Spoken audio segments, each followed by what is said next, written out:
De retour à aujourd'hui en direct, c'est le moment de... Oui, c'est la Saint-Patrick, mais on a aussi notre première chronique avec le roi de la bière. C'est qui le roi de la bière? Bien, c'est Pierre Bouchard. Bonjour. Bonjour.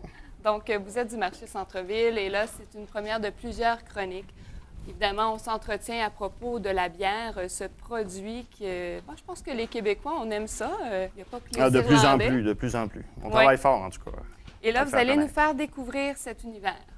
Oui, bien, au cours des prochaines chroniques, on va regarder ensemble les futurs, pas les futurs, plus les sortes de bières. Qu'est-ce que les Québécois n'ont pas l'habitude de boire? On va regarder l'histoire de la bière, on va regarder les ingrédients, le malt, qu'est-ce que c'est quoi les ingrédients premiers de la bière, quelques sortes qu'on a peu connues au Québec. On va faire le tour. On va regarder aussi qu'est-ce qu'il y a au niveau mondial qui se fait. On va se comparer. On va voir qu'est-ce qu'on est capable de faire au Québec au niveau bière. Je pense qu'on est quand même pas mal, on se démarque quand même. On est très originaux. On n'a pas de style à nous, fait qu'on fait à peu près tous les styles. On les fait très bien. Quand on va plus loin dans le monde, on s'en va, mettons, en Angleterre, on se déplace en Belgique. Les Belges brassent des styles qui sont propres à eux, brassent pas beaucoup de styles qui sont d'autres styles que le belge. Même chose du côté anglais.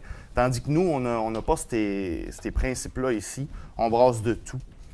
Des styles belges, des styles anglais, des styles plus québécois traditionnels. On peut penser à une bière à l'érable, bière au bleu, petits fruits du Saguenay-Lac-Saint-Jean. Donc, dans le fond, on a une belle variété. Exactement. On brasse de tout. Alors là, on commence par quoi aujourd'hui? Bien, en fait, on fait un spécial Saint-Patrick. Nous sommes le 17 mars. Et oui. Donc, on a apporté de la bière noire. On commence fort. Normalement, j'aurais dû commencer plus doux avec des bières blondes, mais là, on ne pouvait pas laisser passer le fait que nous étions le 17 mars. Mais pourquoi plus la noire pour la Saint-Patrick? Bien, en fait, c'est la bière des Irlandais. On pense tout de suite à la bière, oui, exactement. La stout des origines anglaises, mais les Irlandais se la sont appropriées. La bière noire la plus vendue dans le monde est la Guinness, qui vient de Dublin. Donc, on ne peut pas faire autrement que parler de la bière noire quand on parle des Irlandais. Excellent. Fait qu'on va... J'avoue que c'est pas toujours évident parce que la noire, c'est peut-être celle qu'on pense ou qu'on va aller moins vers. Oui, puis je comprends pas parce que il s'agit de mettre peut-être une comparaison. Les gens sont beaucoup consommateurs de café au Québec, le prennent de plus en plus noir, de plus en plus goûteux, plus corsé. Le parallèle est facile à faire parce que la bière noire, c'est très cacao, c'est très café. Donc, peut-être enlever l'espèce de pensée qu'on a de toujours prendre de la bière, puis peut-être prendre un produit nouveau, puis de le déguster d'une façon nouvelle. Puis là, l'approche est différente. C'est une perception. Hein? Ouverture d'esprit. Exactement, ouverture d'esprit. Gardons ça en tête. OK. Alors, on y va. Est-ce qu'on commence avec la Guinness? On peut commencer avec la Guinness. Qu'est-ce qu'elle a de particulier, la Guinness, bien entendu? C'est qu'elle a une bulle d'azote à l'intérieur. OK? Elle n'est pas gazéifiée.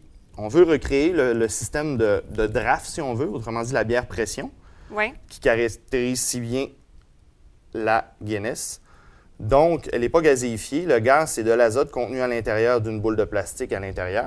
Ce qu'on va voir, c'est une espèce de crème qui se fait. C'est vrai, hein? Ça a l'air parce que l'azote se libère quand on ouvre la canette, puis là, elle se disperse à l'intérieur de la bière. Ce qui fait une bière très crémeuse, presque de la crème au-dessus. Vous allez voir, ça va se former tranquillement. La bière change de couleur. À un B52. le foncé, le lait. Mais vous allez voir, elle va devenir bien noire. Puis la démarcation entre la mousse et la bière va être droite. Ça, c'est la particularité de la Guinness. On ne retrouve pas beaucoup ce genre de bière-là à travers le monde. Puis, est-ce que tu pourrais dire que c'est celle qui est peut-être le plus appréciée quand on commence à déguster des noirs? Non, je ne pourrais pas vous dire ça parce qu'il y en a plusieurs qui ne l'aiment pas parce que la particularité qu'elle a, justement, c'est d'être plus flat. Ah, OK. OK, elle est plate. On n'a pas beaucoup la sensation de bulle. On est très habitué d'avoir des bières très gazeuses ici au Québec. Fait que c'est très particulier en bouche. Donc, moi, essayez-le parce que c'est soit on adore extrêmement ou on déteste. OK. Donc, essayez-le. Par contre, on peut l'appeler.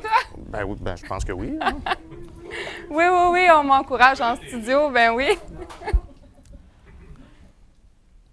Le matin. Ah mon Dieu, c'est vrai que c'est pas non, c'est pas ça. Gazeux. Exactement. On n'a pas l'habitude de ça. Par contre, on a le côté crémeux sur la bouche.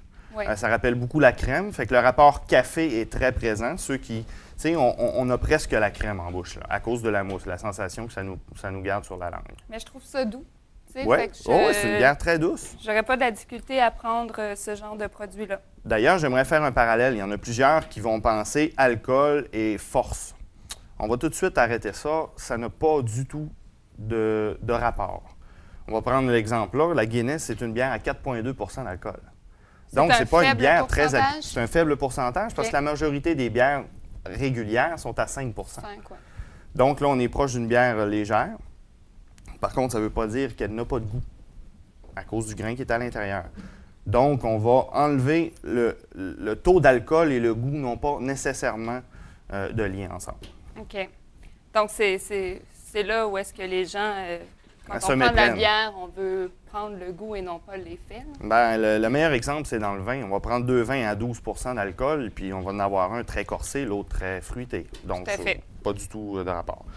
Ensuite, la Sainte-Ambroise. Oui, Sainte-Ambroise, bière de Montréal, bière 100% québécoise, brasserie d'une vingtaine d'années.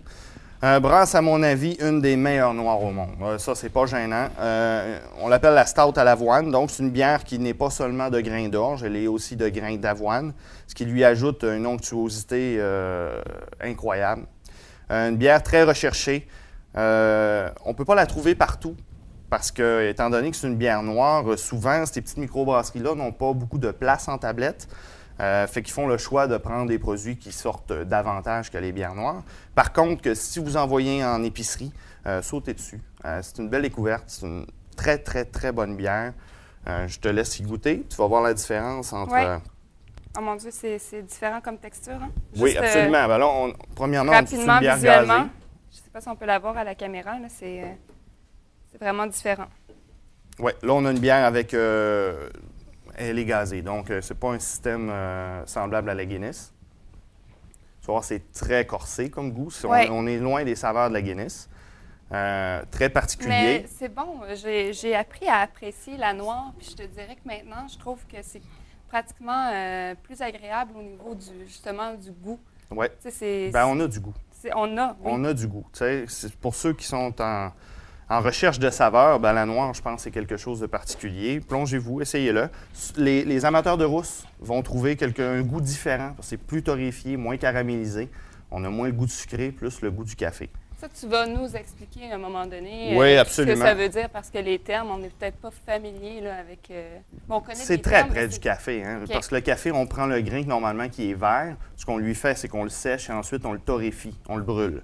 Ben, c'est la même affaire pour la bière, sauf qu'au lieu d'avoir un grain de café, on va avoir du malt. Donc, OK. c'est de la céréale qui va être germée, rôtie, etc. Alors, celle-ci, je te dirais que moi, j'apprécie plus que D'accord. la Guinness, parce que la Guinness, je la trouve vraiment trop... comme tu as... Ben, c'est Tu l'as niveau dit de gaz, correctement. hein, parce qu'elle est plus Flat. douce. Elle est plus Oui. douce, mais ça ne veut pas dire qu'elle est plus facile d'approche que l'autre, Non, qui est tout à beaucoup fait. plus corsée, beaucoup plus spéciale. Ça, c'est la même... Non, c'est pas la même chose. Non, ça, c'est pas la même chose. Ben, en fait, ce qu'on a ici, c'est un brassin spécial de McCausland, autrement dit, la même brasserie. Ils brassent ça une fois par année, quand vient l'automne, juste un petit peu avant les températures froides. On a une bière, une Imperial Stout. Donc, c'est une stout, une bière noire, mais avec beaucoup plus d'alcool, plus corsée encore, corsée. plus enveloppante. Ce qu'elle a de particulier, celle ici, c'est qu'elle est fabriquée avec, on met du bois qui a macéré dans le bourbon à l'intérieur de la bière. Donc, on a un goût fumé, on a un goût très alcoolisé qui vient chercher justement le bourbon. Ça ressemble pratiquement à de la mélasse, hein, quand on... ben, tu sais, je veux dire pas la texture, mais... La couleur. La etc. couleur. Absolument. Ce qu'il y a de particulier aussi, ce que les Irlandais aiment faire avec le noir. Ah, non, là, c'est très corsé. Oui, là, c'est très corsé. On est pour les amateurs. Là. Ça, c'est une bière Ouais. là, qui se détaille beaucoup plus dispendieux aussi. Là, on est proche du vin dans la section spécialisée. Là, OK, OK? je suis d'accord Pour les avec toi. amoureux de bière, ça, monsieur, madame, tout le monde, c'est pas la même chose. Là. On débute pas avec elle. Non, On puis développe notre goût avant. Exactement. Il faut débourser un peu plus. Fait que commencez par les bières qui sont un petit peu plus pour tout le monde. Puis ensuite, quand vous avez développé vos saveurs, etc., ben, déplacez-vous vers des bières plus spécialisées encore. Vous allez retrouver un plaisir. Juste pour savoir, Pierre, la différence au niveau de la teneur en alcool entre ces deux-là, c'est combien? Bon, d'après moi, ça doit être un 2 facile. Celui-là ici, tu as 5 ça doit être 9,2. 9. Boy, on a un 4 J'avais raison de faire le saut quand j'ai bu. C'est tout à fait différent, mais moi, tu vois, j'irais comme ça. Première, deuxième, mais celle-là, c'est vraiment pour les gens qui, dans le fond, ne veulent pas de texture gazeuse parce qu'il n'y en a pratiquement pas. Moi, je ne l'ai pas senti. Non, il n'y en a pas du tout, en fait. Le gaz vient seulement pour créer la mousse C'est tout. et non pour avoir une saveur. C'est assez particulier. Effectivement. Bien, écoute, je te remercie pour ces conseils. On va essayer de développer notre goût pour la noire. Ça m'a fait plaisir. Et prochainement, tu vas nous parler de quoi? La semaine prochaine, on pourrait justement décoller avec le grain, le malt, de quelle façon c'est fait. Le malt, c'est pas une céréale. On va regarder le procédé du maltage. On peut regarder ça ensemble la semaine prochaine pour décoller à la base. Excellent, on va commencer au début. Bye bye. Merci beaucoup, Pierre.